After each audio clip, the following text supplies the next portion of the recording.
Vamos a continuar compartiendo nuestro ciclo de mensajes de Colosenses. El mensaje este día titula Las vestiduras del creyente. ¿Cuáles son las vestiduras del creyente? Hoy vamos a hablar entonces acerca de lo que implica, según la palabra del Señor, las vestiduras que nosotros tenemos como cristianos. Colosenses capítulo 3, versos 9 al 14, por favor, si me acompañan en la lectura de la palabra. Dice así la Escritura: no se mientan los unos a los otros, pues ya ustedes se han despojado de la vieja naturaleza y de sus hechos, y se han revestido de la nueva naturaleza, la naturaleza del nuevo hombre, que se va renovando a imagen del que lo creó hasta el pleno conocimiento, donde ya no importa el ser griego o judío, estar circuncidado o no estarlo, ser extranjero o inculto, siervo o libre, sino que Cristo es todo y está en todos. Por lo tanto, como escogidos de Dios, santos y amados, revístanse de entrañable misericordia, de benignidad, de humildad, de mansedumbre y de paciencia. Sean mutuamente tolerantes. Si alguno tiene una queja contra otro, perdónense de la misma manera que Cristo los perdonó. Y sobre todo, revístanse de amor, que es el vínculo perfecto. La palabra del Señor este día, para ser ministrados por ella, para que nosotros le podamos abrir nuestro corazón al Señor, nuestro entendimiento va a ser ministrado por el Señor, por el Espíritu Santo. El apóstol Pablo empieza a hablarnos acerca de las características de cuál tiene que ser la vestidura del creyente, de qué tenemos que vestirnos nosotros. Uno se viste de acuerdo a la ocasión, ¿verdad? Si tú vas a asistir a una boda, tienes que vestirte de acuerdo a la ocasión. Si vas a un evento importante, te vistes de acuerdo a la ocasión. Si vas a un evento deportivo, obviamente te vistes de acuerdo a la ocasión. Y en este caso, el cristiano debe vestirse de acuerdo a quién es él, de acuerdo a lo que somos, de acuerdo a nuestra naturaleza. ¿Quiénes somos nosotros en Cristo? Una vez que nosotros le hemos abierto nuestro corazón a Jesucristo, una vez que nosotros hemos nacido de nuevo, dice la palabra que somos nuevas criaturas. Y el apóstol Pablo nos dice que ustedes tienen que vestirse de acuerdo a quiénes son. Esa es una vestidura espiritual, obviamente, de la que nos está hablando. Amén. Cuando nace un bebé, ¿qué hacemos? Inmediatamente empezamos a vestirlo, porque ¿cómo nace? ¿Cómo sale del vientre de su madre? No sale vestidito, ¿verdad? Sino sale totalmente desnudo. Y tenemos que empezar, en primera instancia, a ponerle un pañal, luego su ropita. Y conforme va creciendo, vamos nosotros aumentando mucho más de la vestidura. Se va haciendo un poquito más compleja la vestidura, ¿verdad? Así también pasa en el ámbito espiritual. Nosotros tenemos que entender esto, tenemos que trabajar en función de ello. Y hoy vamos a ver las características de la vestimenta que debemos tener como creyentes que han nacido de nuevo. La primera característica de la persona que ha nacido de nuevo es el hablar la verdad. El primer vestido, el pañal para ti, si eres un bebé, ¿el pañal qué es? El pañal se llama vestirte de la verdad. ¿Amén? Vistámonos de la verdad. Bueno, lo contrario de la verdad es la mentira. Aquí mentir significa intentar engañar mediante una falsedad. Entonces tengamos en cuenta esta palabra. Y esa obviamente era una práctica constante en nuestra vida antes de ser cristianos, antes de que Cristo venga a nuestras vidas, antes de que nazcamos de nuevo. ¿Qué éramos nosotros por excelencia? Éramos buenos mentirosos, ¿verdad? Oh, tú le mentías a tu esposa, le mentías a tu esposo, le mentías a tus hijos, tú a tus padres, al jefe, a los profesores en el colegio, a los amigos, tú le mentías a todos. De una u otra manera, aún llamando a aquella mentira piadosa o mentira blanca, tú eras un mentiroso. Éramos mentirosos, mentíamos todo el tiempo. Pero dice Pablo, ahora nuestra ropa es la verdad. Ya no podemos mentir. Por eso dice, no se mientan los unos a los otros. ¿Por qué Pablo dice no se mientan los unos a los otros? Porque éramos unos mentirosos. Desde excusarnos, ¿verdad? Cuando alguien llama, desde decirle al hijo, no estoy. Ahí estábamos ejercitando lo que éramos. Nuestra naturaleza se manifestaba allí, ¿no es cierto? Éramos mentirosos por excelencia. Entonces Pablo dice, tú ya no tienes que engañar a nadie. Tú tienes que hablarles la verdad a todos. Y esa es la primera ropita que tienes que ponerte una vez que llegas a este mundo desnudo, espiritualmente desnudo. Y la razón es que nosotros, ahora dice la palabra, nos hemos despojado del viejo hombre. Aquella vestidura corrupta ya no es más parte de nuestra vida, nos hemos despojado. Al nacer de nuevo, nosotros nos hemos despojado totalmente, nos hemos desvestido de toda la antigua naturaleza, vale decir la antigua ropa que llevábamos antes. Por cierto, en Colosenses capítulo 3, verso 10 dice, y se han revestido de la nueva naturaleza, la naturaleza del nuevo hombre que se va renovando a la imagen del que lo creó hasta el pleno conocimiento. De eso nos hemos revestido. Y esta frase revestidos de nuevo hombre viene de la palabra griega neón, que significa la naturaleza recién puesta. Entonces, una vez que nosotros nacemos de nuevo, tenemos una naturaleza recién puesta, un traje recién puesto, estamos estrenando ropa. ¿Alguien estrena ropa este día? Física, bueno, por ahí con una nueva camisa, algo, pero aquí Pablo dice que estamos revestidos nosotros de una nueva naturaleza, y eso es lo que aconteció el día que nosotros nacimos de nuevo. Hemos sido revestidos de una ropa nueva totalmente, y no solamente la camisa o no solamente el pantalón, sino hemos sido revestidos completamente. Es como si te hubieras puesto recién toda la ropa nueva. Eso es lo que está diciéndonos Pablo cuando nos dice que estamos revestidos del nuevo hombre. Nos está hablando acerca de ese revestimiento, de la nueva naturaleza que ahora nosotros llevamos en nuestro ser interior, que es la naturaleza de Dios mismo. Y esto es algo maravilloso. Interiormente Dios nos puso una nueva naturaleza el día que nosotros nacimos de nuevo. El hombre nuevo fue hecho conforme a la imagen del que lo creó, dice la palabra. ¿Y quién nos creó? ¿Quién nos creó? Fue Dios. Entonces tenemos esa vestidura nosotros. La naturaleza de Dios ahora mora en nuestro corazón. Y dice, esa naturaleza obviamente puesta en nosotros también va renovándose constantemente. Vayamos a 2 Corintios capítulo 4, verso 16. Aquí el apóstol Pablo nos dice, por lo tanto, no nos desanimamos. Y aunque por fuera nos vamos desgastando, por dentro nos vamos renovando de día en día. Esto es maravilloso. Aunque por fuera de día en día vamos envejeciendo, pero por dentro, dice la palabra, vamos renovándonos de día en día.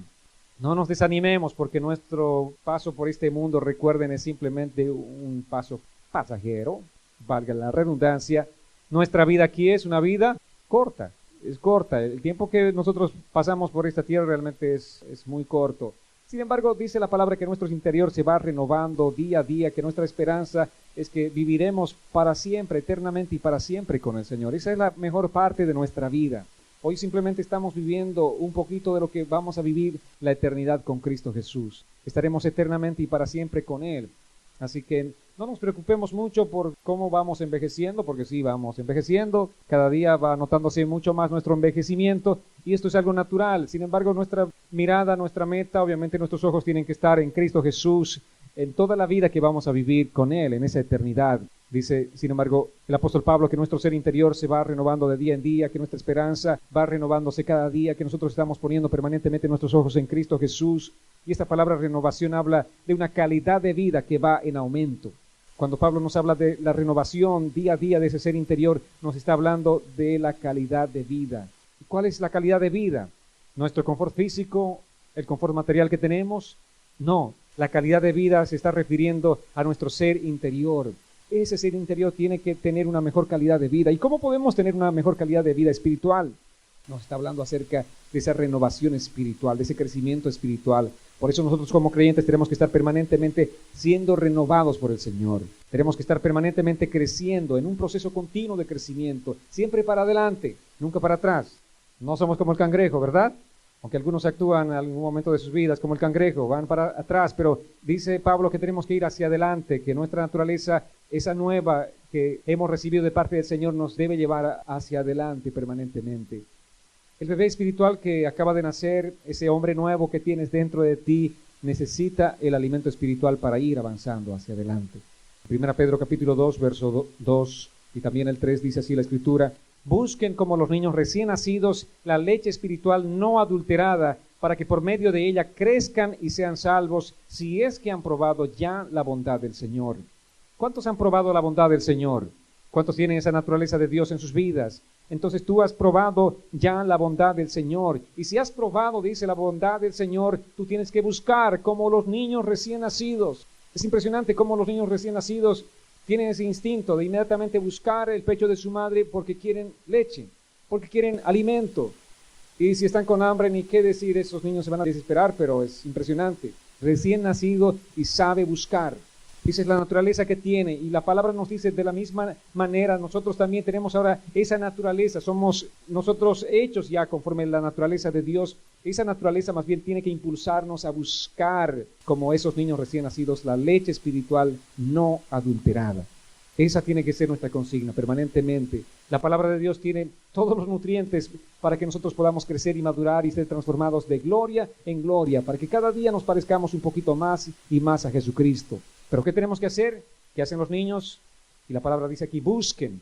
Busquen, esto implica proactividad. Busquen no significa siéntate, imagínense ese bebé ahí está tranquilo, apoyadito en el hombro de su madre, y si no busca y la madre no está en condición de dárselo, simplemente no va a tener el alimento. Pero como les decía, como ustedes saben, a través de la experiencia, ese bebé simplemente empieza a buscar, y nosotros también tenemos que estar en este mismo plano. Esto implica, como les digo, proactividad. No tenemos que quedarnos, no tenemos que estar estancados, no tenemos que estar simplemente ahí sentados sin hacer nada. Tenemos que estar buscando permanentemente esa leche espiritual no adulterada, vale decir, la palabra del Señor. Pedro dice que debemos buscar, como esos niños recién nacidos, de manera desesperada la leche espiritual no adulterada, con desesperación. ¿Alguien siente desesperación por la palabra del Señor? Y no solamente los domingos, ¿no?, sino todos los días de nuestra vida. Los 7 días de la semana debemos estar buscando de manera desesperada la leche espiritual no adulterada. Ahora, esta leche, como dice Pedro, no debe ser adulterada, porque al ser adulterada ya no es efectiva para nutrir al bebé. Imagínense, 50% leche y 50% agua. ¿Qué es lo que está perdiendo? Todos los elementos nutrientes, ¿no es cierto? Por eso aquí nos dice, en el contexto en el que estamos estudiando este libro de Colosenses, esta carta más bien de Pablo a los Colosenses, Pablo nos dice: no busquen el alimento en la filosofía, no busquen el alimento en la religión, no busquen en la sabiduría humana, sino busquen en la palabra del Señor, porque Cristo es la fuente de toda sabiduría. ¿Saben por qué? Porque la filosofía humana, la religión humana han adulterado la leche o el alimento espiritual.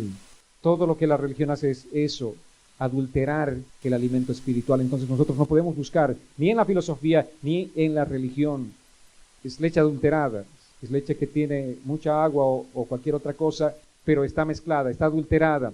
Y es así también como en este tiempo muchos predicadores han adulterado el Evangelio de Cristo, han añadido su propio condimento. Por eso nosotros debemos ser celosos guardianes de la predicación de la palabra del Señor. No podemos aceptar ni tenemos que estar satisfechos o conformes cuando estamos escuchando mensajes que no son mensajes que vienen con el nutriente de la palabra del Señor, sino con mucha filosofía humana, sino cargados de mucha religiosidad.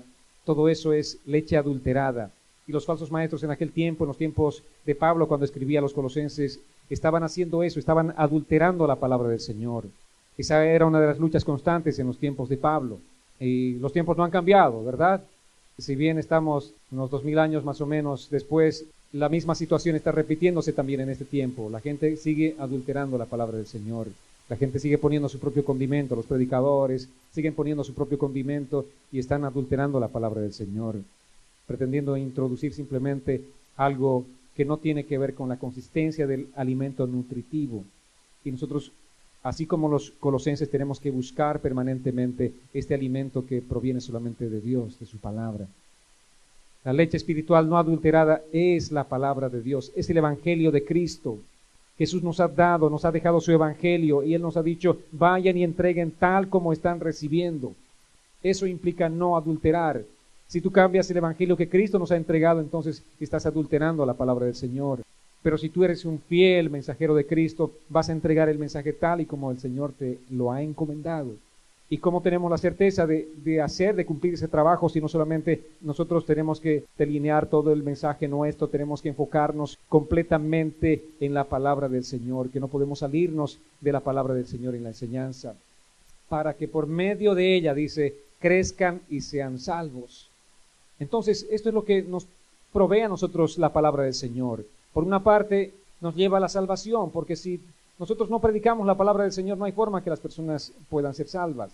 Y también no hay forma de que un cristiano, una vez que es salvo, pueda crecer si no es por la misma palabra del Señor. Entonces, esto es realmente importante. Tú puedes de pronto hablar acerca de tu iglesia a mucha gente, puedes decir: oh, mira, tengo una iglesia maravillosa. No sabes cómo es la alabanza de mi iglesia, no sabes las actividades que hacemos, tenemos unos eventos muy hermosos, nuestro templo es preciosísimo. Tú puedes hablar de todo eso a las personas, pero nada de eso va a provocar salvación. Pero si tú predicas la palabra de Cristo, entonces esa persona va a ser salva. Hay una diferencia entre el alimento que nutre y el alimento que satisface simplemente los sentidos. Y de eso nosotros tenemos que ser conscientes. Si comes hamburguesas con soda todos los días, ¿qué vas a hacer? Simplemente satisfacer los sentidos. ¿Pero te estás nutriendo? No te estás nutriendo. Simplemente estás satisfaciendo tus sentidos, pero no estás nutriéndote. Sin embargo, si comes una sopita de verduras, ¡wow! ¡Qué nutrientes que estás aportando a tu cuerpo! Así también es con la palabra del Señor. Hay comida que solamente satisface tus sentidos. Comida que comes y tal vez después de comer esa comida sales eufórico, así como te sientes cuando tomas una soda y comes una hamburguesa y todo eso te produce estos sentimientos en tu corazón. Sin embargo, ese elemento efervescente que tiene la soda se espuma, así también provoca en tu corazón simplemente una efervescencia. Está como una espuma bastante levantada que después se baja. Sales de la iglesia, pasan unos 5 minutos después de que sales, de que cruzas la puerta de la iglesia, ya se perdió todo, el entusiasmo se fue. Pero si tú vas a buscar el nutriente de la palabra del Señor, si tú te alimentas realmente de ese alimento nutritivo, saldrás por aquella puerta, llegarás a tu casa, estarás durante la semana en ese trabajo, en las diferentes actividades, enfrentando las diferentes pruebas durante la semana, y ese alimento seguirá nutriéndote, fortaleciéndote, y ese alimento será realmente un sustento importante para tu vida. Y eso es lo que Pablo nos dice, que nosotros tenemos que buscar en la palabra nuestro alimento. Y eso es también lo que Pedro refuerza, que nosotros no busquemos la leche espiritual adulterada, sino aquella que no es adulterada, para decir la palabra pura del Señor, el evangelio puro de Jesucristo. Esa analogía también funciona en lo espiritual. En la mayoría de las iglesias en este tiempo solamente se imparte comida que satisface los sentidos. La gente sale eufórica de las iglesias, pero no están nutriendo a los creyentes. Esa es una gran diferencia. En Colosenses 3:11 dice así la palabra, donde ya no importa ser griego o judío, estar circuncidado o no estarlo, ser extranjero o inculto, ser siervo o libre, sino que Cristo es todo y está en todos. Una vez de que vamos avanzando entonces en nuestro crecimiento espiritual podemos entender todo esto. En Cristo ya no hay barreras raciales, ya no hay barreras culturales o sociales para los que hemos nacido de nuevo. Cristo está disponible para todo aquel que cree en Él. Y esto es realmente importante entender, amados hermanos. Nosotros como creyentes no podemos estar haciendo diferencias ni de nacionalidades, ni de raza, ni de nada de eso. Una persona, un creyente, supuesto creyente diría yo, que hace ese tipo de diferencias y hace acepción de personas, realmente no ha entendido el amor de Cristo, ni conoce el amor de Cristo, y es muy probable que no sea una persona que haya nacido de nuevo. Pero si tú tienes el amor de Cristo, en Cristo tienes que recibir a todas las personas, sin importar las diferencias raciales, culturales, sociales. Tienes que entender que ahora esa persona es tu hermano en Cristo, es tu hermana en Cristo Jesús. Vayamos al verso 12, capítulo 3 de Colosenses, dice, por lo tanto, como escogidos de Dios, santos y amados, revístanse de entrañable misericordia, de benignidad, de humildad, de mansedumbre y de paciencia. Aquí una vez más, Pablo nos empieza a decir de qué tenemos que vestirnos. ¿Cuál era la primera ropa? ¿Cuál era el pañal del creyente? La verdad. Hablar la verdad, ese es el pañal. Lo primero que te pones, lo primero que pones al bebé cuando está desnudo, es el pañal. Y nosotros dice, tenemos que vestirnos de la verdad. Y lo segundo que nos dice aquí es, vistámonos con la vestidura que obviamente tiene que ver a aquellos escogidos de Dios, aquellos que son santos y amados por el Señor. Dice, revístanse de entrañable misericordia. No puedes ser creyente y no misericordioso. Si tú eres un creyente, tienes que vestirte de entrañable misericordia. Bueno, esa palabra entrañable habla acerca de lo profundo, algo que salga profundamente, no una misericordia superficial, sino algo que realmente salga de lo profundo de tu corazón. Y nosotros tenemos que tener mucha misericordia. Principalmente, ¿saben de qué tenemos que tener misericordia? ¿O de quiénes tenemos que tener misericordia? De la gente que no conoce a Cristo.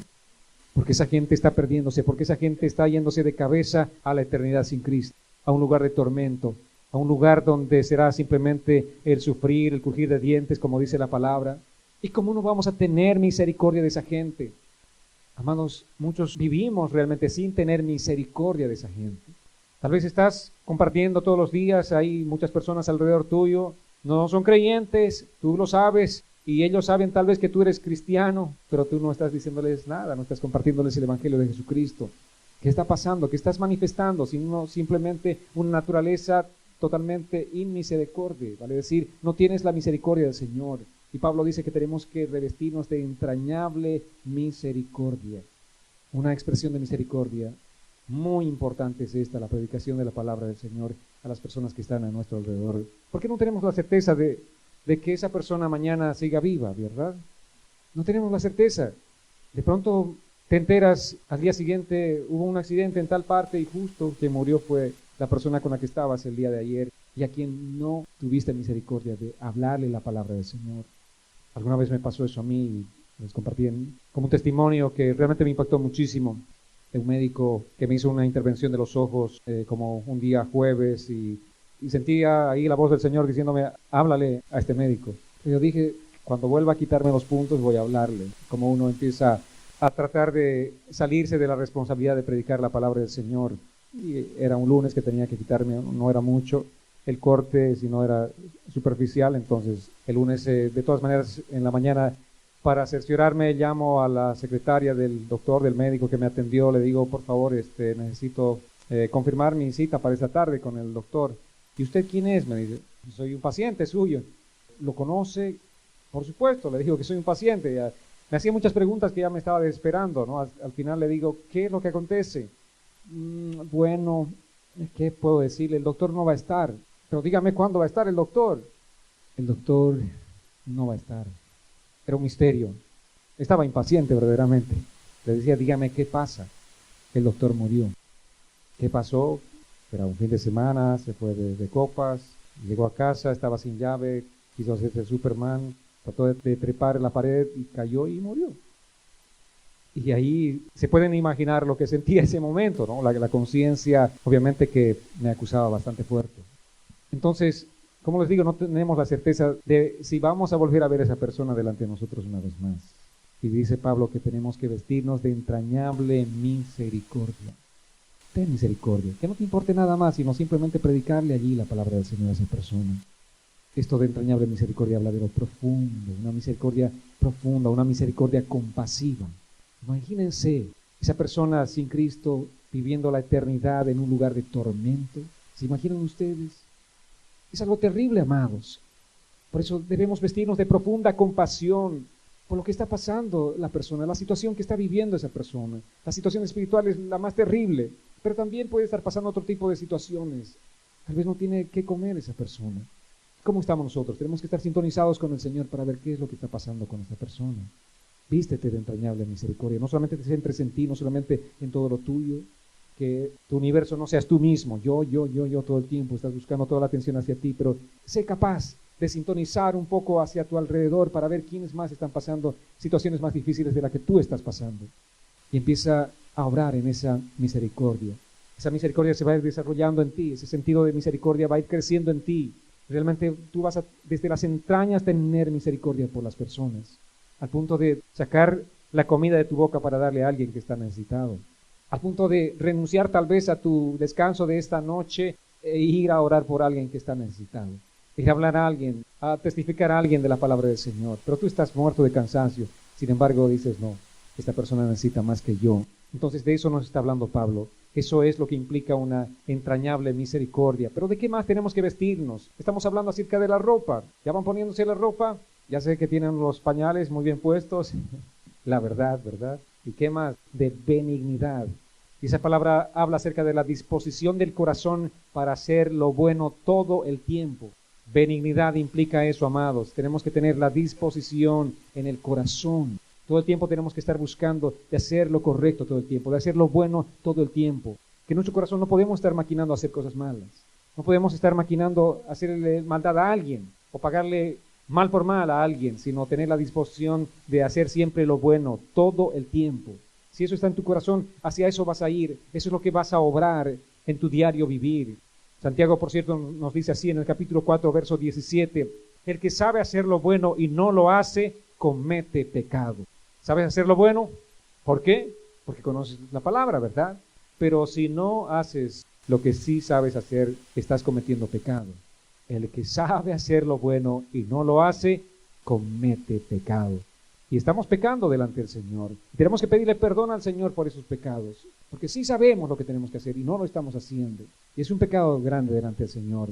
Y tenemos que tener un corazón dispuesto a cambiar y tenemos que tener la disposición de hacer todo el tiempo lo bueno. Ahora, una razón importante que tenemos que entender como creyentes es que estamos diseñados para hacer lo bueno. Ya tenemos el diseño de Dios porque tenemos la naturaleza de Dios. No es que podemos decir en este punto de nuestras vidas, una vez que hemos conocido al Señor, es que yo no sé cómo hacer lo bueno. Sí sabes porque tienes la naturaleza de Cristo en tu vida.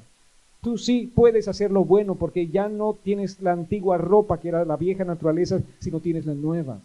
Y si te es realmente difícil hacer lo bueno, tienes que clamar al Señor para que tú nazcas de nuevo, para que realmente conozcas al Señor para que el Señor te revista de esa ropa nueva, de esa nueva naturaleza, porque con esa nueva naturaleza tú estás diseñado para hacer lo bueno. Ya no es algo que tenga que requerir de esfuerzo, sino es parte de ti, de tu vida, porque tienes la naturaleza de Dios y Dios está todo el tiempo pensando en lo bueno para nosotros. Dice la palabra que los pensamientos del Señor de continuo son de bien para nosotros, o Dios está maquinando algo malo para nosotros. Todo el tiempo está pensando en función de lo que es mejor para nosotros, lo mejor para nuestras vidas. Aunque eso, entre comillas, ese mejor, ¿no es cierto?, implica obviamente pasar dificultades, adversidades, pruebas, pero sabemos que todas las cosas sumadas nos ayudan para bien. Las pruebas que tú estás enfrentando, las dificultades, te van a ayudar para bien. Y Dios está esforzándote, está forjándote, ¿para qué? Para tu bien, para tu bienestar. Entonces, de eso tenemos que vestirnos, dice el apóstol Pablo, de benignidad, vale decir, de una disposición del corazón para hacer lo bueno todo el tiempo. ¿De qué más? La siguiente ropa que debemos vestirnos es la humildad. Eso tiene que ver con nuestra actitud hacia Dios. La humildad. Tenemos que tener la humildad para recibir en principio la palabra del Señor en nuestro corazón. Y no solamente para recibirla en nuestro corazón, sino tener la humildad para obedecerla prontamente. Tener la disposición de escuchar. Estoy agradecido con el Señor por sus vidas, porque están aquí, porque tienen esa disposición de escuchar, tienen un corazón dispuesto de escuchar. Pero esto sería inconcluso si ustedes no tienen la disposición también de poner por obra esa palabra, de obedecerla prontamente, la palabra que estamos escuchando. Y de eso nos habla la humildad. Ahora, lo contrario a la humildad es la soberbia, es la arrogancia, es la altivez, es la desobediencia. Y un cristiano que conoce la palabra del Señor pero no obedece es un cristiano altivo, es un cristiano soberbio, es un cristiano que no camina en la humildad. Y muchos de nosotros vamos camino en este sentido, somos altivos, somos soberbios porque conocemos la palabra, pero no estamos obedeciendo esa palabra. O no tenemos la predisposición para recibir la palabra en nuestros corazones. Pero el creyente debe estar vestido, dice la palabra, de humildad. Esa es nuestra ropa. Con esa ropa nos ha vestido el Señor y no tenemos que despojarnos de esa ropa. ¿De qué más? Nos dice de mansedumbre. Y aquí la palabra nos habla acerca de la ternura. La mansedumbre es la ternura. Habla de ser pacíficos, de no andar provocando peleas y pleitos, no ser pleiteros, no ser gente que pelea. Y la primera expresión de ternura obviamente debe ser hacia Dios. Nuestra disposición, como decíamos, obedecerle. La disposición previa es escuchar su palabra. Después inmediatamente a obedecer la palabra del Señor. Tenemos que expresarle esa ternura a Dios en nuestras palabras, para decir referidas en una oración. Cada vez que oramos tenemos que sacar esas palabras tiernas de lo profundo de nuestro corazón para hablarle al Señor. Aun cuando estamos alabando, tenemos que expresar esas palabras de ternura al Señor. Luego esa ternura tenemos que trasladar hacia nuestro entorno, hacia nuestros semejantes. ¿Con quién tienes que ser tierno? Todo empieza con tu familia. Si tú eres casado, con tu esposa, sé tierno con tu esposa. Y tu esposa tienes que ser tierna con tu esposo, con tus hijos, con tus hermanos. Sé tierno, sé pacífico con ellos. La palabra nos dice que nosotros tenemos que vestirnos de esta ropa, amados, que es la ropa de la mansedumbre. A veces somos muy gentiles y cordiales con otra gente. Llegamos a la casa y somos ásperos con los nuestros. No tiene que ser así. Tu ternura manifestada a Dios y en segunda instancia hacia los tuyos. ¿Y dónde empieza? Todo empieza en casa. En casa, trata con ternura a ese esposo tuyo, a esa esposa, a esos hijos tuyos. Trátalos con ternura. ¿Ya tienen esa ropita ustedes? ¿Están puestos de la ropa de la mansedumbre? Amén. Si no, vamos a pedirle al Señor en una doble oración que Él les vista de esa ropa o que nos vista de esa ropa para que realmente podamos caminar conforme a ella.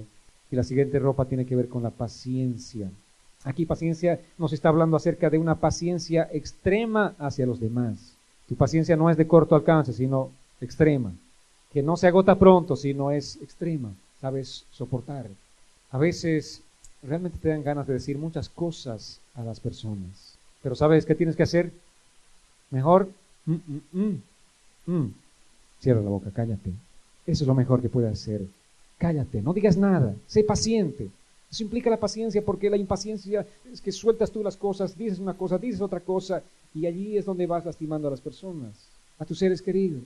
Vas lastimándolos, vas hiriendo sus corazones. Pero sé paciente, la palabra dice, vístete de esa ropa de la paciencia.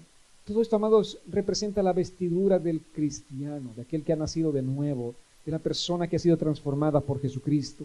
Por eso nosotros tenemos que clamarle al Señor para que realmente esa naturaleza, esa nueva naturaleza más bien esté manifestándose en nuestras vidas, que esa naturaleza sea parte de nuestro caminar diario.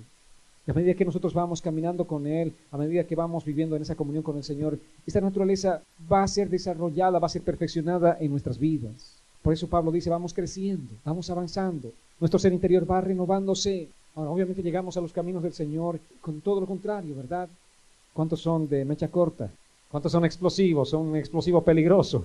Hay un pequeño fuego y explotan inmediatamente, ¿verdad? Pero dice la palabra, ahora hemos sido revestidos de la nueva naturaleza. Vale decir, tenemos la capacidad de, esa mecha tiene que ir agrandándose más y más. Ya no ser mecha corta, tú tienes la capacidad, porque Dios te la ha dado. Entonces no es una excusa decir, mira, soy así. Más bien tendrías que decir, era así. Pero ahora Dios me ha dado una nueva naturaleza y esta tiene que ir renovándose en mi interior día a día. Voy a ir mejorando, voy a ir avanzando cada día. Voy a ser un poco más y más y más paciente. Eso es lo que tenemos que desarrollar en nosotros. Vayamos a Colosenses capítulo 3, verso 13, que nos dice aquí, seguimos vistiéndonos de la vestidura. Dice, sean mutuamente tolerantes. Si alguno tiene alguna queja contra otro, dice, perdónense de la misma manera que Cristo los perdonó. Y seguimos vistiéndonos de más y más ropa. Es la nueva ropa que el Señor nos ha dado. Y en este caso es ser tolerantes. Y ser tolerante significa aguantar, significa tolerar a los demás. Pero ¿cómo lo haces? Tienes que hacerlo con mansedumbre y con paciencia. No es simplemente decir, voy a tolerar esto. Pero tus ojos están diciendo que no lo tolero. Tus ojos están diciendo, te voy a matar, te voy a ahorcar, te voy a destruir, ¿verdad? Pero dices, estoy siendo tolerante. No lo estás siendo tolerante. No estás manifestando la tolerancia. Tu cara está diciendo una cosa totalmente diferente.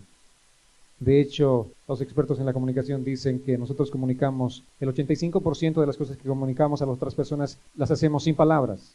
El 85%. Solamente el 15% de lo que comunicamos lo estamos comunicando en palabras. Pero el 85% son tus actitudes, tu expresión facial, cómo dices las cosas. Eso está comunicando algo. Y muchas veces somos intolerantes. No podemos aguantar. Pero la palabra dice que nosotros tenemos que actuar con mansedumbre, con paciencia, tolerantes unos con los otros. Sé tolerante con los demás. ¿En qué punto específicamente? En el de las ofensas. Porque todos los días recibimos ofensas. ¿Y qué hacen las ofensas? Pueden amargar nuestro corazón. Y de hecho lo hacen, nos amargan. Y después de la amargura, ¿qué estamos haciendo? ¿O cuál es el siguiente paso cuando hay amargura en el corazón? Venganza. Tú me la hiciste, prepárate. Aquí estoy preparando un buen cargamento de misiles para lanzar contra ti. La venganza. La persona amargada siempre busca venganza. La persona amargada siempre, diga conmigo siempre busca desquitarse. Cuando hay amargura en tu corazón, tú vas a tratar de vengarte de una manera, de alguna manera, y buscas la manera más creativa de vengarte, ¿verdad? Para eso sí somos súper ingeniosos, a ver cómo me voy a vengar. Pero si hay venganza en tu corazón, si estás buscando desquitarte de alguna manera, es porque hay amargura. Tú puedes decir, no, realmente yo no tengo amargura. Sí tienes amargura si estás buscando desquitarte. Si estás buscando que me la vas a pagar, entonces hay amargura. Pero dice Pablo que eso ya no va con nosotros. Eso no debe ser parte de nuestra vida. Eso fue parte de nuestra vestidura vieja, de esa vestidura antigua, de la vieja naturaleza. Ahora estamos vestidos de la nueva naturaleza, que es la naturaleza de Cristo. No podemos ser vengativos, no podemos ser gente que está buscando desquitarse de los demás. Ahora recuerden que el antídoto contra la amargura es perdonar la ofensa.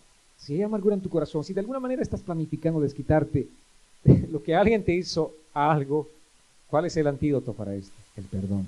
Perdona. Empieza a orar perdonando. Empieza en tu corazón, empieza mentalmente por lo menos a decir, Señor, perdona a esta persona. No importa si es de dientes con dientes apretados, más bien de boca para adentro. Pero empieza a soltar eso. Empieza a ejercitar. Esa es una medicina. Es una medicina muy efectiva. Es un antídoto realmente efectivo contra la amargura. El perdonar la ofensa. No importa lo que me hicieron. Yo empiezo a perdonar a esa persona. Ahora, si tú dices, yo no puedo perdonar, una vez más vamos al punto. Tú tienes la naturaleza de Cristo y puedes perdonar. Si tienes a Cristo en tu corazón. Ahora, si tú dices realmente no puedo perdonar, es porque no tienes a Cristo en el corazón. No, realmente es imposible para mí, yo no puedo. Tenemos que orar para que Cristo venga a tu corazón. Tenemos que orar para que tu corazón sea abierto a la salvación de Jesucristo. Porque si Cristo está en tu corazón, tú tienes la capacidad de perdonar. No importa la ofensa que te hayan hecho, tú tienes la capacidad de perdonar porque tienes la naturaleza de Cristo. No es que no puedes perdonar. ¿Saben qué es lo que acontece? Tú no quieres perdonar, es otra cosa. Tú puedes perdonar, pero no quieres perdonar. ¿Pero qué tienes que hacer? Si quieres ser libre de la amargura, ¿qué tienes que hacer? El antídoto es el perdonar. Y el perdón es la expresión más poderosa de nuestra adoración a Dios. Tú puedes venir aquí, levantar tus manos y orar o brincar de alegría en la alabanza. ¿Saben? Esa adoración realmente no es tan impactante como la expresión de la que nos está hablando aquí la palabra del Señor, que es el perdón. Cuando tú perdonas, realmente estás adorando al Señor, pero desde tus entrañas, desde tu ser más íntimo y profundo. Esa adoración sí es una adoración que cuenta para Dios. El perdón es la expresión más poderosa de nuestra adoración a Dios. El día que tú perdonas, estás manifestando esa naturaleza de Dios. Porque recuerda que es lo que Cristo hizo. Perdonó. Estando en la cruz, estando en una situación de desventaja, de dolor, de sufrimiento. ¿Qué hizo? Perdonó. Y esto fue algo que agradó grandemente al Padre. La actitud de Jesús. Y también es algo que agrada grandemente al Padre. Tu actitud de perdonar. Aún estando en una situación realmente muy difícil, muy incómoda. Pero tú estás diciendo, Señor, perdono. Aquí Pablo dice, perdónense de la misma manera que Cristo los perdonó. ¿De qué manera nos perdonó Cristo? ¿Fue un perdón incompleto? ¿Fue imparcial? ¿O fue un perdón total? ¿Quién fue el afectado? ¿Quién fue el que estaba clavado en esa cruz? ¿Quién era el objeto de burla de las personas? Era Cristo. ¿Quién recibió los azotes? El dolor, la sangre que corría por todo su cuerpo. El dolor, la expresión máxima de dolor. ¿Quién fue el que llevó todo eso? Cristo. ¿Y qué hizo Él? Él tomó la iniciativa, aquel que recibía los latigazos, aquel que estaba siendo torturado. Él fue el que tomó la iniciativa de decir, Padre, perdónalos porque no saben lo que hacen. Y tú sigues diciendo, es que no puedo perdonar, es que el daño que me hicieron. Dice la palabra, hazlo de la manera que Cristo también perdonó. De la misma manera. Y eso es lo que nosotros como creyentes tenemos que hacer. No podemos quedarnos en una situación tan cómoda como decir, oh no, me han herido, me han lastimado. No, tenemos que tomar la iniciativa, tenemos que ser proactivos en esto. Perdónense de la misma manera que Cristo los perdonó, dice la palabra. Y sobre todo, revístanse de amor, que es el vínculo perfecto. Porque si tú realmente estás lleno del amor de Dios, no hay forma de que no puedas perdonar. Si estás lleno del amor de Dios, tú eres capaz de hacer todo. Porque por amor Cristo fue capaz de hacer todo. La locura del amor de Cristo lo llevó a ser crucificado. La locura de ese amor por nosotros lo llevó a derramar su sangre preciosa en esa cruz del Calvario. Y dice la palabra, sobre todo, revístete de ese mismo amor. Aquel amor con el que Cristo nos amó a nosotros, aquel amor entrañable que fue manifestado en la cruz del Calvario, tiene que ser también manifestado a través de nuestras vidas. Revístete de ese amor que es el vínculo perfecto. Esto es perfecto, amados. Después o al margen de este amor no existe otra cosa más perfecta. Jesús nos amó con ese amor perfecto y nosotros tenemos que manifestar el amor de Cristo Jesús en nuestras vidas. Amados, si nuestra motivación para hacer cualquier cosa no es el amor de Dios, ese amor de Cristo, de nada sirve. Podemos hacer muchas cosas, Pablo mismo lo decía en este sentido, puedo yo dar mi cuerpo para ser quemado, pero si no tengo amor, de nada sirve. Puedo hacer muchas cosas, pero si no es por la motivación del amor a Dios y del amor a mis hermanos o a nuestro prójimo, de nada sirve, amados. Ese es el vínculo perfecto. Tenemos que estar llenos, revistiéndonos del amor. Esta es la vestidura final. Empezamos con la verdad y esta es la última. El amor. ¿Pero qué amor? El amor de Dios. Tú puedes profetizar, para decir, hablar la palabra de Dios, pero si no tienes amor, de nada sirve. Yo puedo estar predicando en 5 servicios y decir, wow, qué terrible, 5 servicios continuos predicando.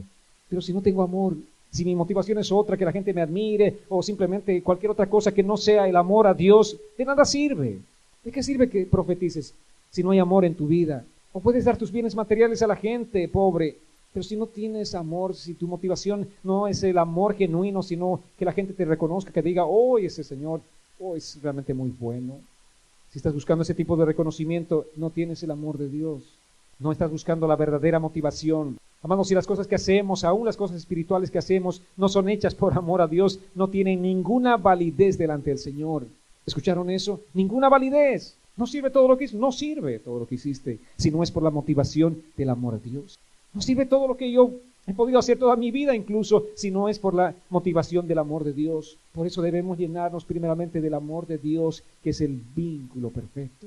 Tenemos que llenarnos de ese amor y ese amor nos va a llevar a vivir la vida que el Señor quiere que vivamos.